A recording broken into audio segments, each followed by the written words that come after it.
எனது அன்பு நேயர்களே வணக்கம். உலகெங்கும் வாழும் பாபு சயின்டிபிக் ஆஸ்ட்ராலஜி சேனலின் கும்பராசி அன்பர்களே, உங்களை இந்த பதிவிற்கு அன்போடு வரவேற்கின்றேன்.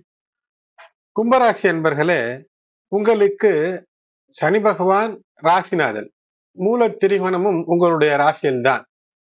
பல நிலைகளிலே நேர்மையோடு நல்ல மனதோடு இன்பமாக மகிழ்ச்சியாக உங்களுடைய மனதை வைத்துக் கொண்டும் உணர்வுபூர்வமாக கூட தீய வேலைகளில் ஈடுபடாமல் சட்டத்திற்கு புறம்பான விஷயம் அல்லது சம்பிரதாயம் மரபுகளுக்கு மீறிய விஷயங்களை நீங்கள் செய்யாமல் உங்களுடைய இல்லத்து பெண்களை அல்லது இல்லத்து ஆண்களையும் கூட சரியாக வழிநடத்தக்கூடிய ஆண் பெண் கும்பராசி என்பவர்களுக்கு எப்போதும் பயமில்லை. ஆனால் இப்போது இருக்கக்கூடிய கிரகநிலை நீங்கள் சற்று ஏதேனும் சிறு தவறுகளை செய்துவிட்டாலும் கூட பெரும் சிக்கலை தரக்கூடிய ஒரு நிலையை தருகிறது. ஆகையினால்தான் இது ஒரு பயங்கர பிசாசு யோகம் என்று வேத ஜோதிட நுட்பம் மற்றும் கணக்குகளின் அடிப்படையில இந்த பதிவை உங்களுக்கு தருகின்றேன். பிசாசு யோகம் என்றால் பல நிலைகளிலே ஏற்படும். கோச்சார ரீதியாக பார்க்கும்போது சனி பகவான் இப்போது உங்களுக்கு பாதச்சனியாக இருக்கிறார். இந்த பாதச்சனி காலத்துல வளர்ச்சிக்காக நம்முடைய நிலையை பயன்படுத்த வேண்டும். அது எந்த நிலையிலே நாம் இருந்தாலும் கூட வருங்காலம் வளர்ச்சிக்கான காலம் என்று பயன்படுத்த வேண்டுமே அன்றி இந்த பிசாசு யோகத்தினுடைய அந்த சிக்கி சீரழியக்கூடிய பாதை என்று ஒன்றை இப்போது காட்டும். அந்த பாதை பக்கம் சென்று விடக்கூடாது.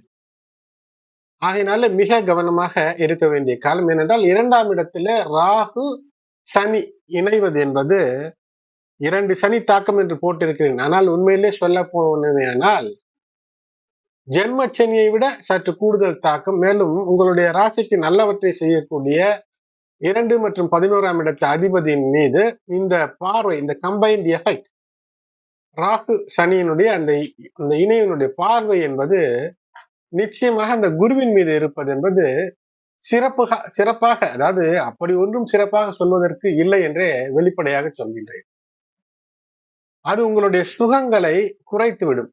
இன்றைய சுகம் மட்டுமல்ல, இப்போது ஏதேனும் சிறு தவறு, ஏதேனும் ஒரு தேவையற்ற விஷயத்தில் ஈடுபட்டீர்கள் என்றால் அது வருங்கால வாழ்க்கை அல்லது வாழ்க்கையில இதுவரை நீங்கள் சேர்த்து வைத்திருந்த எதை நினைத்து உழைத்தீர்களோ அவற்றை பின்தள்ளிவிடும்.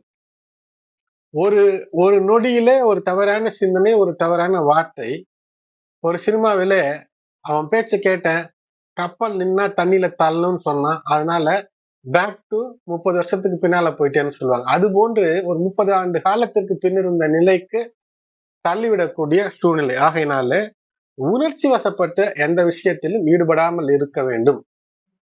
ஆத்திரம், கோபம், ஏனென்றால் இந்த கோபம் என்பது உங்களுக்கு நீங்களே கொடுத்து கொள்ளக்கூடிய ஒரு தண்டனை. இப்போது காம, குரோத, லோப, மத மாச்சரியங்களுக்கு வெளியிலே நீங்கள் நிச்சயம் செயல்பட்டே ஆக வேண்டும்.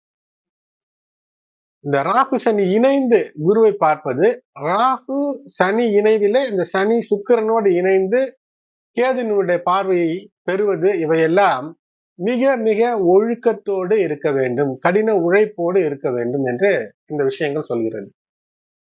அது மட்டுமல்லாமல் இந்த நேரத்தில் ஏதேனும் ஒரு அலர்ஜி, தொற்று நோய் போன்ற விஷயங்களில, அதாவது அது இருக்கக்கூடிய இடங்களுக்கு சென்று நீங்களாகவே ஒரு பிரச்சனை, அதாவது உணவு பழக்கங்களில் ஏற்படுத்தக்கூடிய உடல்நல பிரச்சனைகள் அல்லது தீய பழக்கங்கள், அது உங்களுடைய நுரையீரலையோ அல்லது கல் ஈரலையோ, ஈரல் கெடும் விஷயங்களை இனிமையாக பற்றி கொள்வதற்கு இந்த நேரம் உங்கள் மனம் என்பது லயிக்கும். ஏதாவது ஒரு அடிக்ஷன், அடிமைப்படக்கூடிய சூழ்நிலைக்கு தள்ளும். அதிலிருந்து வெளிவர வேண்டும். ஏனென்றால் மேலிஃபிக்ஸ் இன் செகண்ட் ஹவுஸ், 2ஆம் இடத்துல இப்போது பேச்சில ஒரு ஆணவம் வந்து அந்த ஆணவத்தினால் உங்களுக்கு உதவி செய்பவர்கள் கூட உங்களுக்கு உதவி செய்யாமல் சென்று விடக்கூடிய அமைப்பு இருக்கும். முக்கியமாக இந்த பிசாசு யுகத்துல பணம் செலவழிக்கக்கூடிய விஷயத்துல நல்லவற்றிற்கு செலவழிப்பதற்கு பதிலாக கைப்பணத்தை தேவையில்லாமல் ஏதேனும் ஒரு கெடு செயல்களுக்கு பயன்படுத்தக்கூடிய ஒரு சூழ்நிலை தந்துவிடும். அது ஒரு கெட்ட வஸ்துவை வாங்கி சாப்பிடுவதாக இருக்கலாம், அல்ல தீய விஷயங்களுக்கு பணம் தருவதாக இருக்கலாம். ஆகையினால் தீயவற்றிற்கு துணை போனாலோ, தீயவற்றில் ஈடுபட்டாலோ எப்போதுமே உண்மையை மறைத்து வைத்தால் அது ஒரு விதை போன்றது. மிகப்பெரிய விருட்சமாய் வெளியே வந்து அது காட்டி கொடுத்து விடும். ருத்ர தாண்டவம் ஆடும்.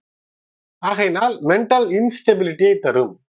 மனநிலையில உணர்ச்சியின் காரணமாக ஒரு வேலையை செய்ய உந்திவிடக்கூடிய இந்த அமைப்பு என்பது 29 மார்ச் 2025 துவங்கி கிட்டத்தட்ட மே 2025 வரை இந்த நிலை என்பது இருக்கும். அதன் பின்பும் உங்களுக்கு கவனம் தேவை. ஏனென்றால் ஜென்ம ராகுவாக வந்து விடுகிறார். ஒருவேளை உங்களுடைய ராசியிலோ அல்லது 12ஆம் இடத்திலோ அல்லது 2ஆம் இடத்திலோ கேது உங்களுடைய பிறவி ஜாதகத்திலே இருக்கிறதா என்று பார்த்துக் கொள்ளுங்கள். அப்படி இருந்தால் நிச்சயமாக மிக கவனம், சரியான ஆலோசனை, நன்னடத்தை என்பது மிக மிக தேவையான ஒரு நிலை என்பதை புரிந்து செயல்படுங்கள். அது மட்டுமல்லாமல் இப்போது பயம் என்பது எப்படி இருக்கும் என்றால் இர்ரேஷனல் ஃபியர்ஸ் என்று சொல்வார்கள் ஆங்கிலத்திலே. அதாவது எதையாவது ஒன்றை செய்து விடுவது, அர்த்தமே இல்லாமல் எல்லாவற்றிற்கும் பயப்படக்கூடிய சூழ்நிலையில நீங்கள் இந்த காலகட்டத்திலே செய்யக்கூடிய விஷயங்கள் தள்ளும். முடிவு எடுக்கக்கூடிய விஷயங்கள், தவறான முடிவுகளை எடுக்கும்போது வெற்றிக்கான வாய்ப்புகளை நெருங்கி கொண்டு இருக்கக்கூடிய நிலையில அது இழந்து விடக்கூடிய அமைப்பை இது தரும். கைப்பணத்தை செலவு செய்வதில், அதாவது சட்டத்திற்கு புறம்பான விஷயம், தேவையற்றவர்களுக்கு, தேவையில்லாத விஷயத்திற்கு ஒரு நயா பைசாவை கூட செலவு செய்யக்கூடாது. பேச்சில கவனம், எது கேட்கப்படுகிறதோ அதை நல்ல முறையில பதில் சொல்வது, பேச்சில உண்மையும் தூய்மையும் அப்பழுக்கற்ற விஷயமும் நிச்சயம் இருக்க வேண்டும் என்று இந்த நிலையில நீங்கள் முடிவு செய்து பேச வேண்டும். சனி பகவான் முழுவதிலும் நேர்மையை எதிர்பார்ப்பார். ராகு எப்படியாவது ஒரு விஷயத்தை தப்பாக செய்தாலும் கூட சட்டத்தின் கண்களிலே மண்ணை தூவலாம்.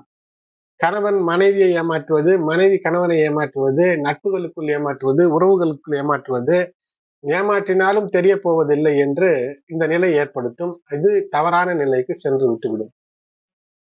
அதே போல் நரம்பு விஷயங்களிலே நரம்பு தளர்ச்சி போன்ற விஷயங்களை தரக்கூடிய, அலர்ஜி தரக்கூடிய உணவுகளை சாப்பிடாதார்கள். எது உங்களுக்கு ஏற்கவில்லையோ அந்த உணவுகளை தவிருங்கள். உணவு கட்டுப்பாடு தேவை. ஒரு ஏதோ ஒரு தாக்கம், அதாவது உடல் நலம் பாதித்தது போன்ற ஒரு தாக்கம் இருந்து கொண்டே இருக்கக்கூடிய அமைப்பு என்பது இருக்கும். அன்எக்ஸ்பிளைன்ட் இல்னஸ் என்று சொல்வார்கள். எல்லாம் சரியாக இருக்கிறது, ஆனால் ஏதோ உடல்நிலை சரியில்லாதது போல், அடித்து போட்டது போல் வலிக்கிறது என்று சொல்வார்கள். ஆகையினால் கவனம். உறவு முறைகளுக்குள், ஆண் பெண் உறவு முறைகளுக்குள் அது மிக கவனம். பங்குதாரர்கள் இருக்கிறார்கள் என்றால் இப்போது உங்களுடைய உணர்வுபூர்வமான விஷயங்களினால் பிரச்சனைகளுக்குள் சென்று சிக்கிவிடாதீர்கள். அதே போல் பக்தி மார்க்கத்திலும் கூட தெய்வத்தின் மீது நம்பிக்கை இல்லாமல் நாம் செய்யக்கூடிய வேலைகள் நம்மை விட யார் தெய்வமா பார்த்து கொள்ளலாம் என்று அந்த எண்ணம் வரும். இந்த எண்ணம் என்பது ஒரு சரியான முறை அல்ல. இந்த பிசாசு யோகத்தினுடைய விஷயங்களிலிருந்து வெளிவருவதற்கு என்ன, பொறுமையை கையாள வேண்டும், உண்மையை கையாள வேண்டும். தெரிந்த மந்திர ஜபங்களை அதனுடைய அர்த்தத்தோடு புரிந்து கொள்ள பார்க்க வேண்டும். இது வெற்றிக்கான வழிகளை உங்களுக்கு நிச்சயமாக தரும். இந்த காலகட்டம் என்பது மே மாதம் 2025 வரை இந்த விஷயங்கள் இப்படியே இருக்கக்கூடிய அமைப்பிலே இருக்கும். இப்படியே என்றால் இந்த பிசாசு யோகத்தினுடைய அமைப்பிலே இருக்கும். ஆகையினாலே கும்ப ராசி என்பவர்களுக்கு உணர்ச்சியின் காரணமாக ஏதேனும் ஒன்று, அறிவிற்கு அப்பாற்பட்டு உணர்ச்சியின்பால் வேலை செய்து சிக்கிவிடாதீர்கள். குழப்பம் என்று இருக்கும். குழப்பம் என்று இருந்தால் நல்ல ஆலோசனை தருபவர்கள் உங்களை சிக்கலிலே மாட்டக்கூடிய சூழ்நிலை வேறு இருக்கிறது. நீங்கள் தேர்ந்தெடுக்கக்கூடிய குருவே உங்களை சிக்கல் தருவார். அதாவது குரு என்றால் வழிநடத்தக்கூடியவர். ஏனென்றால் சனி ராகு இணைந்த பார்வை குருவின் மீது இருக்கிறது. 4ஆம் இடத்துல இருக்கிறது. வீடு, வாகனங்கள், அமைதி, சந்தோஷம் இவற்றிலே தாக்கங்கள் ஏற்படாமல் இருப்பதற்கு மனநிலையை ஒருநிலைப்படுத்தி தெய்வ மார்க்கத்திலே இருப்பது சிறப்பை ஏற்படுத்தும். சமுதாயத்திலே நற்பெயரை இழக்கக்கூடாத ஒரு சூழ்நிலையில இப்படி ஒரு கிரகநிலை கவனம். பொருளாதார சிக்கல் வந்து விடுமோ, வரக்கூடிய பணம் வராமல் சென்று விடுமோ என்றெல்லாம் ஒரு திகில் தரக்கூடிய ஒரு விஷயமாக அமைந்துவிடும். அதனால் சுருக்கமாக சொல்ல வேண்டும் என்றால் உயர பறக்காதீர்கள். அதாவது தரையிலே கால் படும்படி நட என்று சொல்வார்கள் பெரியவர்கள். ஆகையினாலே விஷயங்களை அதனுடைய உண்மை தன்மையை அறிந்து நீங்கள் நடக்க வேண்டும். எந்த விஷயமானாலும் தேவையே இல்லாமல் ஒரு பொய்யோ ஒரு சட்டத்திற்கு புறம்பான விஷயமோ அது உங்களுக்கு கெடுதலை தந்துவிடக்கூடிய அமைப்பு. அன்பு கும்பராசி அன்பர்களே, இது காலத்தில் உங்களுக்கு எச்சரிக்கையாய் நான் பயனுள்ளதாக இருக்க வேண்டும் என்று தந்திருக்கக்கூடிய பதிவு. இது உங்களுடைய வாழ்க்கைக்கு உதவும் பயனுள்ளதாக இருக்கும் என்றால் லைக் செய்யுங்கள். இந்த பதிவை மற்ற உங்களுடைய உற்றார் உறவினர் நண்பர்கள் கும்ப ராசியில் இருந்தால் அல்லது லக்னம் கும்பமாக இருந்து அல்லது லக்னம் வேறு ஏதாக இருந்தாலும் கூட ராசி கும்பமாக இருந்தால் பொருந்தும். ஆகையினால் மற்றவர்களும் பயன்பெறும் வகையிலே ஷேர் செய்யுங்கள். சப்ஸ்கிரைப் செய்து ஆதரவு தர அன்போடு வேண்டுகிறேன். நன்றி.